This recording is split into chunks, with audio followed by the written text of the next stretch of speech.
Hi guys, NIS का अक्टूबर public exams का result आ चुका है एंड बहुत सारे स्टूडेंट्स की बहुत सारे क्वेरीज है कि मेरा एसवाईसी कैसे आ गया, एसवाईसीटी कैसे आ गया, एसवाईसीपी कैसे आ गया। एनआईएस का रिजल्ट्स बहुत ही कम है, परसेंटेज बहुत ही कम है। जैसे लेट से सीबीएसई में 81% तक आता है, बहुत ही वर्स्ट केस रहता है तब 81, नहीं तो 90%, 98% तक जाता है कई बार रिजल्ट एंड 1-2% ही बच्चे फेल होते हैं। एंड इसी तरीके से यूपी बोर्ड की बात करें तो वहां पे भी आप देखोगे तो 85-87% तक रिजल्ट आता है, मतलब हर 100 बच्चों में से 10-12 बच्चे ही फेल होते हैं। बट यहाँ पे एनआईएस में हर 100 बच्चे में से 40 बच्चे, 50 बच्चे फेल होते हैं। ऐसा कैसे हो रहा है उसके बारे में जानने वाले हैं। इसमें क्यों इस तरीके से, क्या मार्किंग कैलकुलेशन से, अगर आपने स्ट्रीम 1 में अप्लाई किया था या स्ट्रीम 2 में अप्लाई किया था तो किस तरीके का रिजल्ट था। अगर आपने रिजल्ट अभी तक चेकआउट नहीं किया है तो लिंक डिस्क्रिप्शन में, आप वहां जाके देख सकते हैं। एंड यहाँ पे अक्टूबर एग्जाम्स के लिए पब्लिक एग्जाम्स का रिजल्ट आया हुआ है तो आप यहाँ से चेक कर लेंगे, ठीक है। अब यहाँ पे जो चीजें दिख रहा है, मैं मार्कशीट्स कुछ दिखा रहा हूँ क्या हुआ है यहाँ पे। जैसे ये किसी स्टूडेंट्स का है, ठीक है। अब यहाँ पे कंप्यूटर साइंस में प्रैक्टिकल्स आप देखो तो ठीक है, थ्योरी में मार्क्स देखो इनके जो जब सीबीएसई में आपने अपियर किए थे ना, उस समय पे जो मार्क्स रहे होंगे उससे भी कम, मतलब बच्चों को री अपियर करने में इतना ज्यादा कम मार्क्स आएगा उसके बारे में कोई सोच भी नहीं सकता।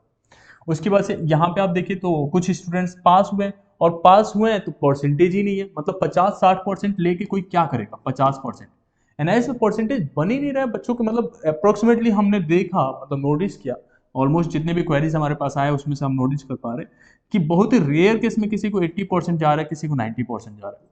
और वो बच्चे, मतलब आई डोंट नो कि मतलब कितना रेयर रहता है। मतलब अगर आप देखें तो 10% ही ऐसे स्टूडेंट्स होंगे जो फर्स्ट डिवीजन यहाँ पे लेके आ रहे होंगे। एनआईएस कभी भी इस तरीके के स्टैटिक्स नहीं देता कि कितने परसेंटेज जो है 60, कितने परसेंटेज स्टूडेंट जो है 60+ लेके आ रहे हैं, ठीक है। बट जहां तक हम लोग ने एनालिसिस करते हैं, काफी स्टूडेंट्स हमारे साथ अपियर होते हैं, ये नोटिस किया हमने कि जो स्टूडेंट्स बहुत ही अच्छा प्रिपेयर करके भी जा रहे हैं तो वहां पे कुछ कंट्रोल में है ही नहीं, मतलब कुछ भी मार्क्स दिया जा रहा है। प्रैक्टिकल में अगर फीस नहीं तो वहां पे सेंटर पे पैसे डिमांड हो रही है, नहीं तो परसेंटेज कम कर देते हैं। अब यहाँ पे बहुत सारी चीजें रहते हैं चीटिंग्स को लेके कि किस जगह पे, उसके लिए मैं हो नहीं, हर जगह पे देखो करप्शन है, हर जगह पे कुछ ना कुछ रहता है। चीटिंग्स भी सेंटर्स पे हो जाता है। कुछ जगह पे तो चीटिंग्स मान लो स्टूडेंट्स खुद से करके आ रहा है, चीटिंग कर रहा है तो वो अलग केस है, मतलब आपने कहीं अपने पेपर्स पे लिख के लेके गए, वो सब चीजें अलग है। लेकिन मैं गारंटी देता हूँ कि मतलब ऐसे भी चीजें होते हैं कुछ जगह पे सेंटर्स पे, हमें पता चला कि टीचर्स कहीं और देख रहा है और बच्चे आपस में कहीं और चीटिंग कर रहे हैं, ठीक है। कहीं ऐसा होता है कि फोन लेके बच्चा पहुंच चुका है, ठीक है। अब ये सब करने के बावजूद किसी के परसेंटेज नहीं बन रहे, मतलब ये बहुत ही हैरानी की बात है। बाकी बहुत सारे सेंटर्स, ये तो रेयर केस होता है जहां पे चीटिंग हो जाता है, नहीं तो बहुत सारे सेंटर्स पे बहुत ही अच्छे से पेपर होता है, ये भी मानने वाली बात है। अब आपके एसवाईसी, एसवाईसीटी, एसवाईसीपी आ गया है तो कैसे रिजॉल्व होगा, उसके लिए हम लोग स्क्रीन पे आपको नंबर दे रहे हैं, यहाँ से आप कनेक्ट कर लेना। आपको सारा चीजें हेल्प प्रोवाइड होते हैं। आपका फीस बहुत ही कम लगता है, लाइक एक सब्जेक्ट अगर आपका है तो 1000 में आपका एनरोलमेंट प्लस आपका प्रिपरेशन एग्जाम्स के लिए सब कुछ गाइडेंस मिल जाता है, ठीक है। अब यहाँ पे आपको कुछ और चीजें मैं दिखाता हूँ। ये स्टैटिक्स एनआईएस ने प्रेस रिलीज किया था कि इस बार सेकेंडरी में, मतलब क्लास 10th में इतने बच्चे इनरोल किए थे अक्टूबर एग्जाम्स के लिए, मतलब 58,000 जो थे वो बॉयज थे एंड 27,000 अप्रोक्सीमेटली जो है 80,000 के आसपास है, ठीक है। अब ये जो है 80,000 या 90,000 के आसपास में से आप देखो तो बच्चे कितने पास हो रहे हैं, तो यहाँ पे 45,000, लगभग 45,000 के आसपास पास हुए हैं। और परसेंटेज जो बन रहा है, पासिंग परसेंटेज, वो 54 बन रहा है, मतलब हर 100 बच्चों में से केवल 55% स्टूडेंट्स, 55 ही पास हो रहे हैं। तो बताओ वहाँ पे वो बाकी के 45 हैं वो कब तक रीअपियर करेंगे। एनआईएस में आने का मतलब क्या रहता है कि हमें जो है उस तरीके की चीज़ें, फैसिलिटीज तो अवेल हो रही है ना, कि हम जो है कम से कम यहाँ पे पास तो हों, लेकिन पास ही नहीं हो रहे। अब एनआईएस में ऐसा नहीं है कि मैं ये कह रहा हूँ कि एनआईएस जो है फ्री में किसी को मार्कशीट बांट दे, बट उतना तो मार्क्स दो, आपके मार्क्स कैलकुलेशंस की स्कीम तो बताओ कि किस तरीके से आप मार्क्स कैलकुलेट कर रहे हो, क्या चीजें कर रहे हो, या बच्चों के साथ ट्रांसपेरेंसी तो ले आओ कि क्या सिलेबस है, क्या चीजें पढ़ना है, कैसे ले जाना है। कोई भी ऑफिशियल सिलेबस वगैरह रिलीज होता ही नहीं है, मतलब इन्होंने रिलीज किया एंड मार्क्स एग्जाम्स में कुछ और आ रहे हैं, पता नहीं क्या क्या हो रहा है, ठीक है। अब सीनियर सेकेंडरी के रिजल्ट देख लो, 65%, 35 स्टूडेंट्स कहाँ जाएंगे हर साल, अगर 35 ऐसे फेल होते हैं तो देश तो अपना ऐसी, मतलब वहां पे पहुंच जाएगा जहां पे नहीं जाना चाहिए, ठीक है। अब उसके बाद से कुछ बच्चे जो पास हुए, टोटल पास हो गए, तो उनमें क्या होता है, आप देखोगे तो प्रैक्टिकल्स के मार्क्स ध्यान दो आप।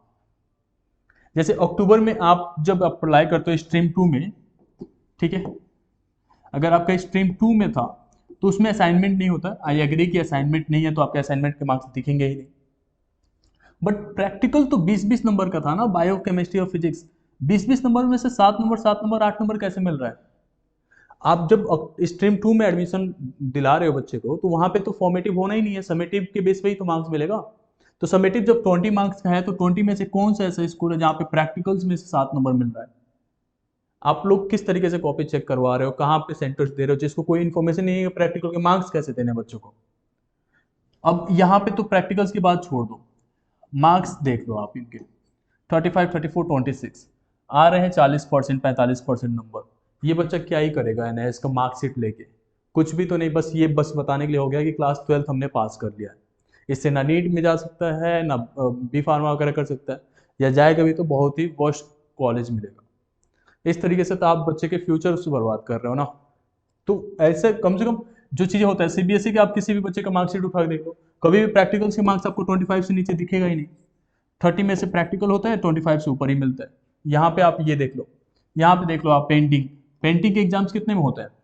प्रैक्टिकल्स के होते हैं 70 में से आपको मिल रहे हैं 35 मार्क्स, ठीक है।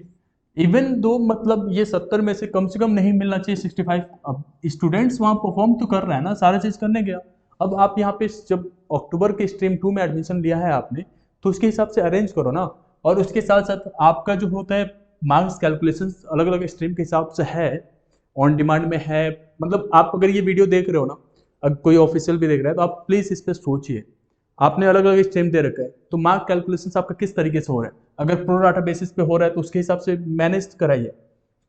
क्योंकि अगर असाइनमेंट्स में बच्चा अपीयर ही नहीं हुआ, तो असाइनमेंट वाले मार्क्स कटने क्यों चाहिए? वो थ्योरी में ऐड तो हो। क्योंकि ऐसा तो नहीं हो सकता ना कि कोई बच्चा बहुत ही अच्छे से अपीयर हुआ और इंग्लिश में ले आ रहा है बस 53 मार्क्स। मैंने बहुत सारे बच्चों को देखा इंग्लिश में 33 मार्क्स, ऐसा कैसे हो सकता है यार? मतलब जो बच्चा सीबीएसई में 85 87% लेके आया है इंग्लिश में, और यहाँ पे लेके आ रहा है 53 मार्क्स, ठीक है। ये बहुत ही वर्स्ट सिचुएशन है। पहले समझते हैं एनआईएस में स्ट्रीम्स कितने हैं। तो आप लोग को सबको पता है स्ट्रीम इसमें 4 होते हैं। तो आपका स्ट्रीम 1, ब्लॉक 1, ब्लॉक 2, ये स्ट्रीम 1 का पार्ट हो गया इसमें। तो अभी जो एग्जाम्स का रिजल्ट आया था वो स्ट्रीम 1 ब्लॉक 2 में आया था और स्ट्रीम 2 का आया था, ठीक है। इसके साथ साथ स्ट्रीम 3 भी होता है और स्ट्रीम 4 भी होता है। अब जो स्ट्रीम 1 ब्लॉक 2 में आते हैं स्टूडेंट्स, उनका रिजल्ट कुछ इस तरीके से होता है, ठीक है। जैसे आपका यहाँ पे थ्योरी मार्क्स हो गया, प्रैक्टिकल हो गया, असाइनमेंट हो गया, और फिर यहाँ पे टोटल हो गया, ठीक है। अब ये फॉर्मेट जो अगर आप फॉलो कर रहे हैं, तो अगर आपका पेपर आउट ऑफ 100 ही है सब मिला के, तो जो बच्चे को असाइनमेंट में 20 नंबर मिलते हैं, उसका थ्योरी का पेपर तो 100 का ही होता है। 100 का हो रहा है तो वो उसका मार्क्स इस तरीके से एडजस्ट होता है, मतलब प्रो डाटा बेसिस जो भी फॉर्मूला यूज हो रहा हो, कि अगर उसने 100 में 100 ले आया तो थ्योरी में उसको कितना मिलेंगे? 80। प्रैक्टिकल उसमें होगा नहीं, लेट से इंग्लिश का सब्जेक्ट था। अगर वही चीज़ अगर कोई दूसरा सब्जेक्ट है, लेट से फिजिक्स है, तो फिजिक्स में ये एग्जाम्स जो होता है, असाइनमेंट होता है, वो होता है 16 नंबर का, ठीक है। अब 16 नंबर में से जो यहाँ पे थ्योरी में मिलेगा, यहाँ पे 20 का प्रैक्टिकल होना ही है, वो कंपलसरी है। उसके बाद से जो एग्जाम्स का मार्क्स यहाँ पे आने चाहिए, लेट से 64 में हो रहा होगा, ठीक है। अब 64 में से जितना भी आता है, पूरा एग्जाम तो कंडक्ट 80 का ही हो रहा है ना, तो 80 में से आपने 64 दिया, तो क्या यही सेम स्कीम आपने स्ट्रीम 2 के लिए भी फॉलो कर दिया और स्ट्रीम 4 के लिए भी? मतलब ऑन डिमांड के केस में जो बच्चों ने असाइनमेंट नहीं दिया उनका मार्क्स कहाँ कैलकुलेट हो रहा है? अगर सेम फॉर्मूला यूज कर लेंगे तो बच्चों का परसेंटेज तो ऐसे ही गिर जाएगा ना। फिर वो काम का ही कहाँ रहा, आपका मार्कशीट कहाँ पे ले जाएगा बच्चा? उस चीज़ का ध्यान दीजिए। मतलब अगर आपका स्कीम्स, मतलब मेरे को तो लग रहा है कि एक आरटीआई करना चाहिए, and I need to know कि किस तरीके से परसेंटेज कैलकुलेट हो रहा है, क्योंकि इसके बारे में कोई बात नहीं कर रहा है, and I seriously worried about it. क्योंकि बच्चों के फ्यूचर्स तो ऐसे बर्बाद हो जाएगा ना, अगर हम लोग रिकमेंड कर रहे हैं बच्चों को उस एनआईएस से एग्जाम्स देने के लिए, एंड कुछ इस तरीके से सिनेरियोस बन रहे हैं। आई एम नॉट सेइंग कि बच्चे जो है परफॉर्म कर रहे हैं, रिजल्ट्स नहीं आ रहे, बच्चे नहीं परफॉर्म कर रहे हैं। आई नो बहुत सारे स्टूडेंट्स होते हैं अच्छा परफॉर्म नहीं कर पाते, बट बहुत सारे स्टूडेंट्स होते हैं बहुत अच्छा परफॉर्म करते हैं। क्योंकि अगर आपने 64 मार्क्स में से कैलकुलेट करोगे किसी का फिजिक्स का पेपर, तो कभी 64 से अधिक लाएगा ही नहीं ना स्ट्रीम 2 में। मुझे लगता है आप में से बहुत सारे स्टूडेंट्स को मतलब बातें समझ नहीं आ रही क्या हो रहा है। बट जो स्टूडेंट्स स्ट्रीम 2 में अप्लाई करते हैं आप लोग के साथ एक कुछ इस तरीके से सिचुएशन होता है कि असाइनमेंट्स तो आप लोग के होते ही नहीं है, असाइनमेंट नहीं होते तो उसके मार्क्स कहाँ से कैलकुलेट हो रहा है, इस चीज़ का कोई भी मतलब ओपन थ्योरी नहीं है। मैंने पूरा चीज़ देख लिया गूगल पे कि क्या कैलकुलेशंस यूज़ कर रहे हैं, मैंने कुछ ऑफिसर से कनेक्ट करने की भी कोशिश किया, वहाँ से भी कुछ इन्फॉर्मेशन नहीं मिला, तो मुझे लगा कि आप लोगों को समझाना चाहिए एंड आप लोग भी ये क्वेरीज कर सकते हो, ठीक है। अब आगे देख लेते हैं क्या चीज़ें और है यहाँ पे। एग्जाम्स बहुत प्रॉपर वे में सभी बच्चों ने दिया, मतलब मेरे को सबसे बड़ी टेंशन है कि यहाँ पे जो है अगर स्टूडेंट्स फेल्ड वाले ज़्यादा रजिस्टर करते हैं तो इसका मतलब ये तो नहीं है कि वो सारे बच्चे अब मेहनत ही नहीं कर रहे हैं और वापस से ही फेल होते रहेंगे। अगर इस तरीके से आप फेल करते जाएंगे तो वो एक तो होप लेके आए थे एनआईएस से कि मैं यहाँ पे पढ़ के कर लूँगा, एंड आप यहाँ पे और उनको कन्फ्यूज़ कर दे रहे हो, ठीक है, ये चीज़ें हो रहा है। अब बात इतना नहीं है कि कन्फ्यूजन हो गया, वो स्टूडेंट्स अब क्विट कर देते हैं, मतलब आगे पढ़ाई जारी ही नहीं रखते। बहुत सारे स्टूडेंट इतना स्ट्रेस में आ जाते हैं कि मैंने ये सोच के आया था एनआईएस में कि थोड़ा सिलेबस ईजी रहेगा, फिर जो फ्लेक्सिबिलिटी है कि मैं बार बार 2-3 बार में एग्जाम दे के कंप्लीट करूँ, 2-4 बार एग्जाम देने के बाद भी कंप्लीट नहीं हो रहा है।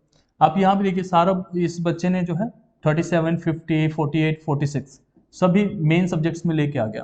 प्रैक्टिकल में आप इनकी परसेंटेज देखिए, 8 नंबर, 8 नंबर, 9 नंबर, ठीक है। और पेंटिंग का देखिए तो यहाँ पे 0, मतलब बच्चे ने पेपर्स खाली छोड़ के आ गया क्या कि 0 आपने दे दिया है। मतलब इस पे तो मतलब कॉपी रीचेकिंग के लिए ऑप्शंस आप लोग देते हैं, बट कितना बच्चा कोई कॉपी चेक कराएगा। मतलब कुछ तो आप लोग को भी सोचना चाहिए, मतलब किस तरीके से आपको रिजल्ट्स प्रोवाइड करने हैं, क्या चीज़ें रखना चाहिए। जो भी चीज़ें मैं आपको यहाँ पे बता रहा हूँ ये मेरा व्यूज़ है जो मैं अभी तक नोटिस कर रहा हूँ। बहुत सारे स्टूडेंट्स अच्छा परफॉर्म करते हैं, अच्छे परसेंटेज 80+ परसेंटेज लेके आते हैं। काफ़ी स्टूडेंट्स हमारे साथ इनरोल्ड हैं, उनका हम लोग देखते हैं रिजल्ट्स बहुत बेहतर आ रहे हैं।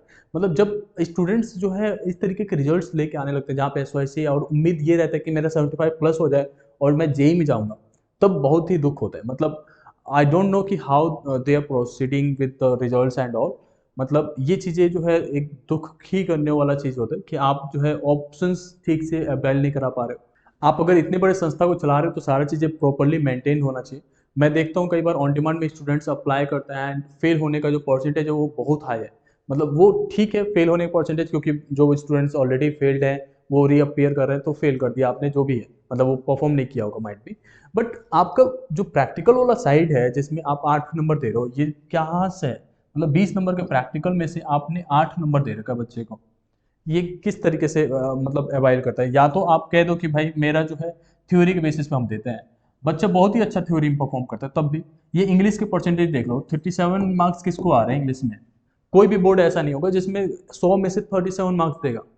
या तो आप ये कह दो कि इसका आया होगा 57, लेकिन वो असाइनमेंट का 20 नंबर जो है वो हमने दिया ही नहीं, क्योंकि असाइनमेंट्स वाले में ये फॉल नहीं करता था, ये स्ट्रीम 2 का लड़का है तो हम इसे असाइनमेंट देंगे नहीं, और वो असाइनमेंट कटेगा भी तो इसलिए 37 ही मिला।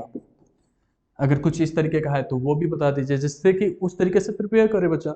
अगर आप केवल स्ट्रीम 1 के लिए असाइनमेंट लेके आए हो तो या तो उसे बंद कर दो, स्ट्रीम 1 ब्लॉक 1 या ब्लॉक 2 के लिए असाइनमेंट्स आपको बंद ही कर देना चाहिए अगर परसेंटेज कैलकुलेशन में आपको दिक्कत हो रही है तो। या तो स्ट्रीम 2, स्ट्रीम 3, स्ट्रीम 4 सबके लिए इक्वली परसेंटेज कैलकुलेशंस का कुछ फॉर्मूला बनाइए। स्ट्रीम 1 में कोई अप्लाई किया है तो उसका ऑटोमेटिकली परसेंटेज कैलकुलेशन अलग होगा, स्ट्रीम 2 में है तो उसका परसेंटेज कैलकुलेशन अलग होगा। I really need to know कि किस तरीके से आप परसेंटेज कैलकुलेट करते हैं। अगर आपके अंदर भी कुछ इस तरह की क्वेरीज है आप कमेंट सेक्शन में बता सकते हो, आपको किस तरीके के प्रॉब्लम्स फेस करना पड़ा है इसमें आने के बाद से, उसके बारे में बता सकते हो, ठीक है। बाकी और भी कोई क्वेरीज है तो नंबर हमारा यहाँ पे आ रहे हैं, यहाँ पे भी हमसे पूछ सकते हो। Thank you so much.